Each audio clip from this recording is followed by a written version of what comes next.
What will you do if your pastor tells you to clear your account and the money is not your own? Give everything as seed, but the money in your account is not your own. What will you do? All right. What do you want? Truth? Do you want truth? Like real truth? Like speak to you from my heart? All right. Two sides. Two ways to look at this. Number one, it's to be rational in your thinking. Being rational is being calculative. This money in my account is not my own. So, in doing that, you realize that you are not able to step out in faith because it's not your money. So now it's hard to step out in faith because it's not your money. Because what you are looking at is the money in my account is not my money. All right, and that makes it very hard for you to want to obey such instructions. Number two, I trust who is talking. He has never given me an instruction that I took and it failed. I'll clear it. Now I will clear it. So that becomes what I can do because I trust who is talking. He has never said a thing that falls. I will take the chance. You call it a risk. I don't call it a risk. The reason I don't call it a risk is because I have proved my pastor. I ask you a question. If Jesus Christ asked you to clear your account and the money in the account wasn't your own, Jesus asked you to clear it, will you? Don't answer me. So the reason why you can't do it is number one, you don't really trust. You don't really trust that person. Number two, you cannot think beyond the money because the money is not your own. Can I ask you a question? How many of us have gone to borrow money to solve problem? It's exactly what you are doing. You use somebody's money to solve problem. Now they are asking you to use somebody's money to get blessing. Now the bottom line of this matter, let me say it because I need to clear some of your heart, is that we would always say no pastor will ask you to do that. Somewhere in our heart we always tell you that no pastor should ask you to do that. I won't ask you to do that. I don't think any pastor has the right to tell you to clear your account for any reason.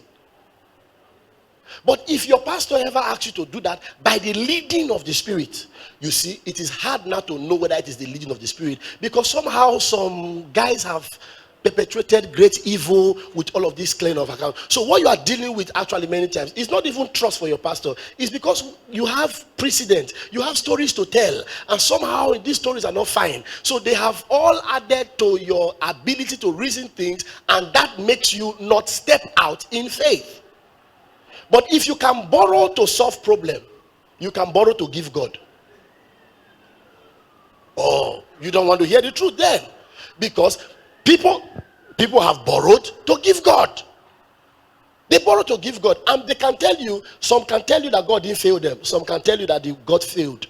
But it was not God that failed them, but it failed.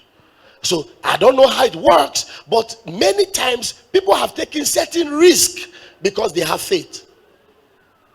Oh, I tell you the truth. Many of these same people that become very rational when it comes to a pastor talking are irrational when a native doctor is talking. So the problem is not what is said. The problem is who is saying it. Let me tell you something. If you have, now watch this, and you know I will never tell you to clear your account for any reason. So I'm confident to talk. But if you have the only money in your account is somebody's money and your child is dying, what will you do? No, sure, you said you want me to speak the truth. Because the problem, see, let me tell you what we have had in a very long time, and you need to know that that's the problem. That's what the problem is. They have done everything to reduce the man of God in your eyes. The world has done everything to reduce the man of God in your eyes. And now the man of God really, really is reduced in our eyes. I saw a picture recently. I was going to save that picture. I would have loved to show you how that people, somebody wrote on the picture, they were people sitting down snow was falling on them and they were watching a football match. Like snow. You could see the snow on them, but they were watching a football match. Then somebody wrote that if this was a church program now, they would have told you that the pastor has hypnotized you to sit down under such weather to hear God's word. He said, but now see, you are under this weather here watching football. You are all of them they're under snow. You could see it. But now, if it was church, sure you know the word will take it up. It will be problem. Every time it has to do with the pastor, there's always problem. How many businessmen have private jets and nobody's talking about it? Once a pastor buy one, everybody talks about it. So you see, what the word wants to do for us is to reduce that pastor, that person in your eyes, so that you will not be able to make certain. Excuse me, why am I even talking much? How many of us took somebody's money to do MMM? Question answered. Question is answered. Did you ask your pastor about that matter? Did you seek the counsel of God? God, there's this thing I want to be involved. As a matter of fact, you didn't pray about it. They just told you she has cashed out, she has cashed out, she has cashed out. You say, what am I having this money here for? Let me just carry it and use. You carried it and used, and you were not just fortunate. It didn't come back. You didn't die. So if you have paid that debt over now, you just went ahead and paid it. It's the same thing. If your pastor says you should do it, it did not work the way you expect to work, go and pay the debt. Tell yourself you did it to God. Always see that when you respond in faith to the instructions of your pastor, you're responding to God. I have told myself that I will never be afraid to tell you to do the right thing. I could answer this question some years ago and tell you never. No pastor should tell you to do that. If I'm led to tell you to do it, I will tell you to do it. Anyone that has the guts to do it, it's not about whether I told you to do it. It's who has the guts to do it. The pastor is irrational. The pastor does not have conscience. Does he not know that Nigeria is hard? Nigeria is hard. But people are still putting their money in Naira bet. Nigeria is hard. People still fill the clubs and nobody is talking. Nigeria is hard. See, listen, once it comes to church and pastor, the narrative change. It is the scheme of the devil to stop you from being blessed. I tell you with a sincere heart.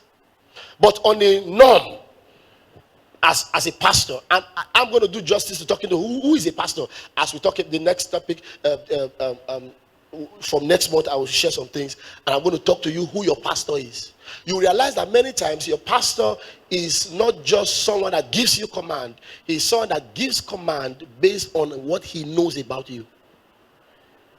No pastor will tell you to do beyond what your capabilities are, except he's asking you to step out in faith. The pastor must have a motherly heart. He's tender in his ways. That's one of the criteria of that thing called shepherd, is tender in his ways. He does not ask you to just do things. He watches the sheep to know what will break them and what will not break them. A hireling can tell you to do anything, not a pastor. A pastor is tender.